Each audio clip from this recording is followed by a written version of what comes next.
Fala aí, galerinha, tudo bem? Professor Edilson na área novamente. Vamos trabalhar hoje com um conteúdo muito legal. Olha lá, angiospermas, vegetais que apresentam flores e frutos. Beleza? É um tema muito legal de se trabalhar. A gente fecha com eles aqui o quarto grupo vegetal. Lembra? Briófita, pteridófita, gimnospermas e angiospermas. Hoje falaremos das angiospermas. Características, estruturas da flor. Vamos trabalhar aqui com monocotiledônia, eudicotiledônia. Legal? Um conteúdo legal de se trabalhar e nem precisa dizer que cai nos vestibulares, né? É um assunto que cai muito nos vestibulares. Beleza? Vem comigo, vamos embora. Muito bem então, pessoal. Vamos lá?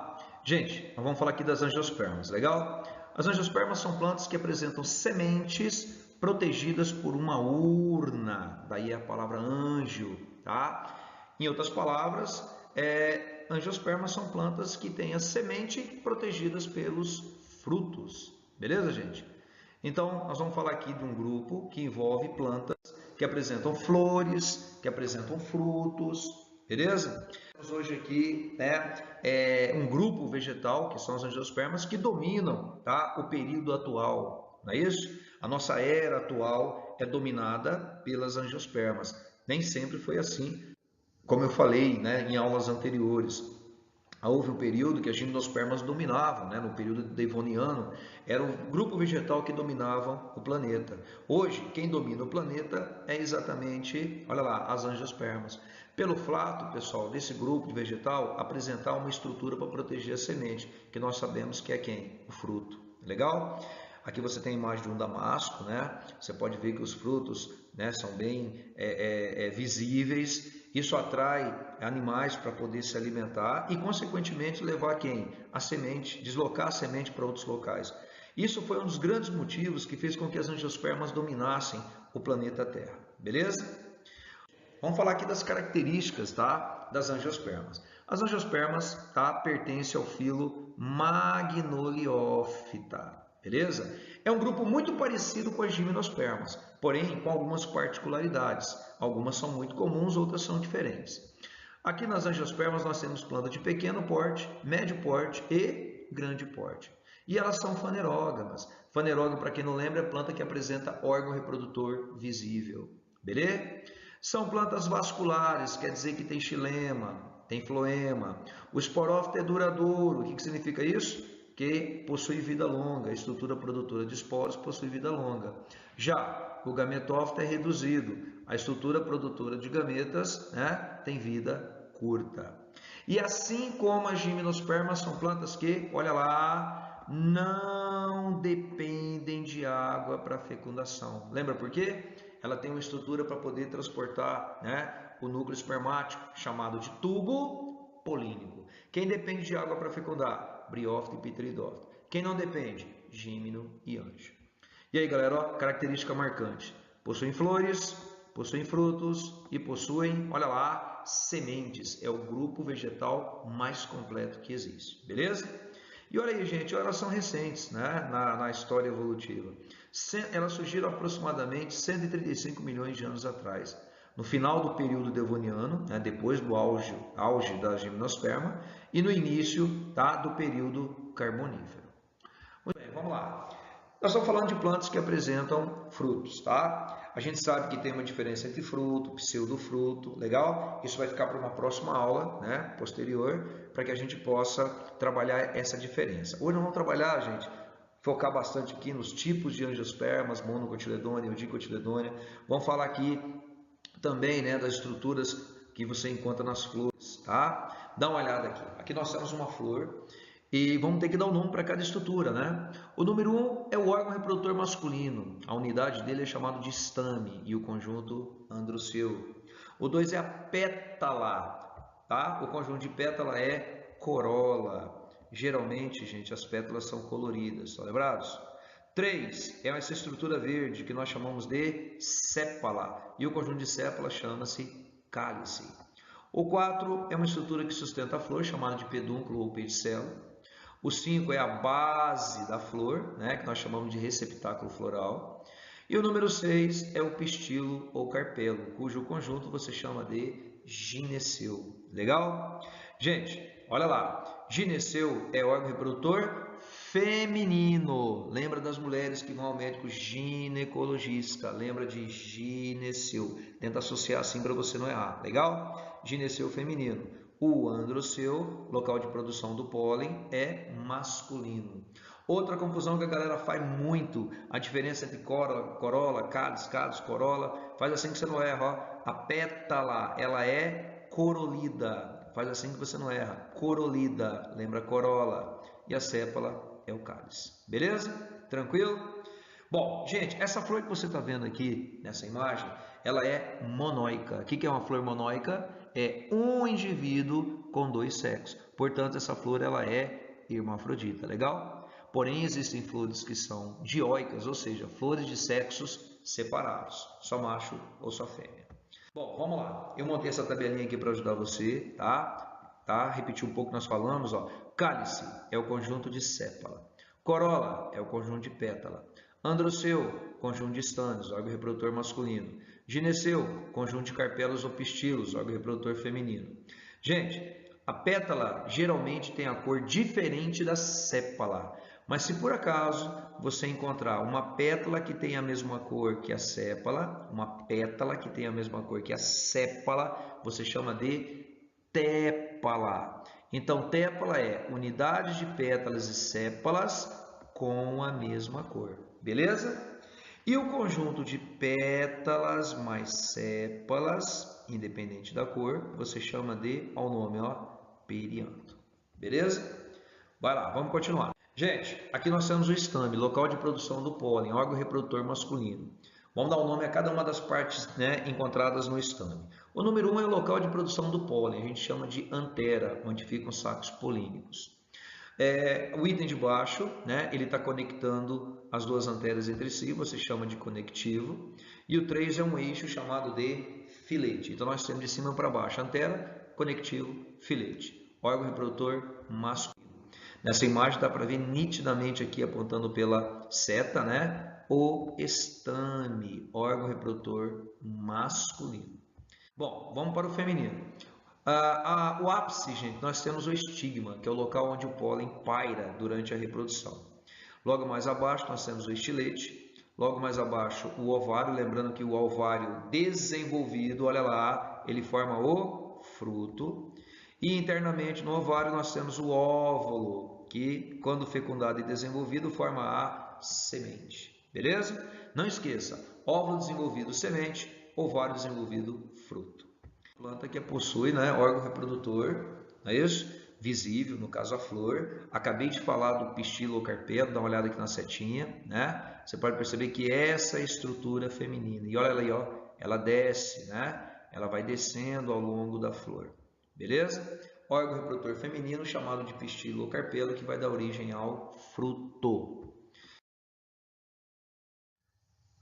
Muito bem, pessoal. As angiospermas, tá? Como eu acabei de falar, elas são muito conhecidas pelo fato de apresentar flor, não é isso? E a flor ela produz o pólen. Diferente da gimnosperma, em que a polinização é essencialmente pelo vento, as angiospermas têm várias formas de polinização. Olha essa imagem, a infinidade de pólens diferentes que, né, nós podemos encontrar, beleza? Gente, o tipo de polinização. Polinização é um processo de transporte do pólen. Ele sai da parte masculina e é levado até a parte feminina. É importante que você saiba o nome de cada processo, né? Por exemplo, ó, se você analisar aqui a anemofilia é a polinização feita pelo vento, não é isso? Antropofilia, feita pelo homem, entomofilia por insetos, hidrofilia pela água, malacofilia, polinização realizada por moluscos, no caso de lesma, caracol, caramujo, né? Ornitofilia pelos pássaros, aves, primatofilia, macacos e quiropterofilia, morcego. E não tem jeito, você tem que saber o nome de cada uma, né, desse tipo de polinização e o agente polinizador. E lembrar, né, gente, que tem algumas particularidades. Por exemplo, quando a polinização é feita pela ave, o que a flor tem que ter de atração para poder atrair a ave, né? Ela tem que ter glândulas odoríferas, tem que ser uma flor com pétalas vistosas que possam, né, atrair as aves. Inseto também, corolas vistosas, glândulas odoríferas, glândulas nectárias, Para o morcego em particular, o que importa, né, é o odor, é o cheiro, porque você lembra que o morcego ele apresenta hábitos noturnos. Quando a polinização é feita pela água e pelo vento, como que teria que ser? Vamos lembrar, a flor tem que produzir uma grande quantidade de pólen. Os pólens têm que ser numerosos e leves para poder ser transportados tanto pela água quanto pelo vento, beleza? Então olha lá, vamos comigo. Anemofilia, né? Acabei de falar para você. Anemofilia pelo vento, antropofilia pelo homem, entomofilia inseto, hidrofilia água, malacofilia molusco, ornitofilia ave, primatofilia macaco e quiropterofilia morcego. Bom, pessoal, vamos falar aqui agora dos tipos de angiospermas, tá? Existem dois tipos de angiospermas. Ou ela é monocotiledônea ou ela é eudicotiledônea. A diferença, pessoal, está na quantidade do cotilédone. O que é cotilédone? Reserva nutritiva do embrião. Se você olhar aqui o grão de milho, por exemplo, ele apresenta um cotilédone. Então ele é classificado como monocotiledôneo. Já o grãozinho de feijão, por exemplo, dá uma olhada aqui, ó, ele apresenta 2 cotilédones. Então nesse caso ele é uma eudicotiledônea. Só para constatar, hoje, né, o que nós temos como predomínio de angiospermas são as eudicotiledôneas, beleza? Vai, folha. Se a planta tiver folha com nervura paralela, tá? Paralelas, elas são monocotiledôneas. Já se a nervura for ramificada, como nós temos nessa imagem aqui, olha lá, ó, nervuras ramificadas, aí trata-se de uma planta eudicotiledônea, beleza? Outra diferença, flores trímeras, monocotiledônea. Se a flor tiver 3 pétalas, 3 sépalas ou múltiplo de 3, 3, 6, 9, legal? Ela é monocotiledônea. Agora, se tiver 4, tetrâmera, ou 5, pentâmera, múltiplo de 4, múltiplo de 5, trata-se de uma eudicotiledônea. Agora, toma cuidado, hein? Vai ter casos que pode ocorrer, né, semelhança entre as duas. Por exemplo, você está lá com a flor e você conta o número de pétalas. Você encontrou 15 pétalas. 15 é múltiplo de 3. 15 é múltiplo de 5. Então aí fica complicado você classificar como monocotiledônea ou eudicotiledônea. Neste caso, não se usa flor para classificar, beleza? Aí você vai ter que tentar buscar pela folha, pelo cotilédone, pelos vasos condutores ou até pelas raízes, beleza? Bom, se os vasos condutores forem desorganizados, você pode perceber que é uma desorganização, ó, é monocotiledônea. Se eles forem organizados, xilema para dentro, floema para fora, aí trata-se de uma eudicotiledônea. Raízes, né, fasciculadas ou cabeleira, dá uma olhada aí, ó, raiz totalmente desorganizada, isso é monocotiledônea. Agora, se a raiz tiver um eixo central, dá uma olhada aqui na imagem, ó, aí trata-se de uma raiz axial ou pivotante, nesse caso, eudicotiledônea, beleza? Então vai lá. Um cotilédone, monocotiledônea, folhas paralelas, nervuras paralelas, flores trímeras, vasos desorganizados e sistema fasciculado radicular. Isso é monocotiledônea. Agora, se tiver 2 cotilédones, nervura ramificada, flores tetrâmeras ou pentâmeras, vasos condutores organizados e raiz axial, trata-se de uma planta eudicotiledônea. Outra coisa importante aqui, gente, da gente trabalhar é o seguinte. Os exemplos, tá, das monocotiledôneas, nós temos aí milho, arroz, trigo, né? Além do milho, do arroz, do trigo, você pode colocar cana-de-açúcar, a cebola, a cebolinha. E a grande maioria trata-se de eudicotiledônea. Soja, mangueira, feijão, ervilha, jabuticabeira, goiabeira, beleza? Então existem 2 tipos, mono e eudi. E olha que você vai encontrar muita questão de vestibular. Muita questão pedindo para você dar a diferença entre as duas, beleza? Vamos lá, 2 exercícios para a gente poder dar uma treinada, vem comigo. O tempo não existe, tudo continua aqui e cresce como uma árvore pesada de frutos, que são máscaras, palavras, promessas, bocas ferozes. Na estrofe acima, uma árvore pesada de frutos. Poderia ser substituída pelo seu grupo botânico, que é o das... Bom, gente, o único grupo de planta que tem fruto, quem que é? Angiosperma. Legal? Letra A. Muito tranquilo. Beleza? Nós temos aqui agora, pessoal, um outro caso, né? Olha lá.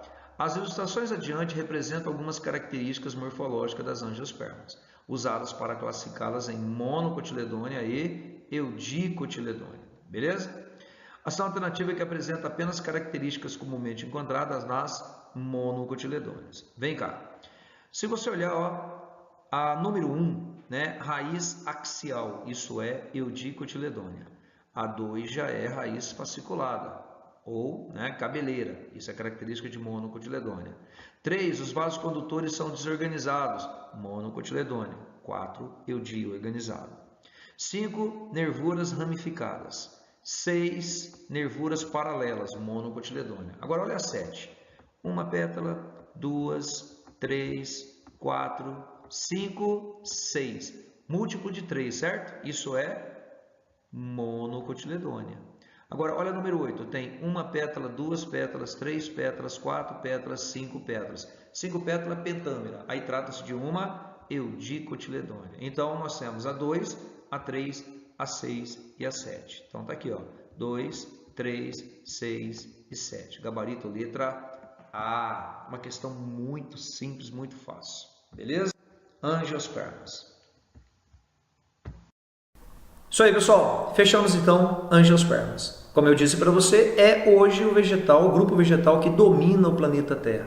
Lembra? Nem sempre foi assim. Mas hoje as angiospermas dominam tanto em quantidade quanto biodiversidade. Um assunto muito legal para se trabalhar nos vestibulares. Beleza? Um grande abraço e até a nossa próxima aula. Tchau, tchau para cada um de vocês.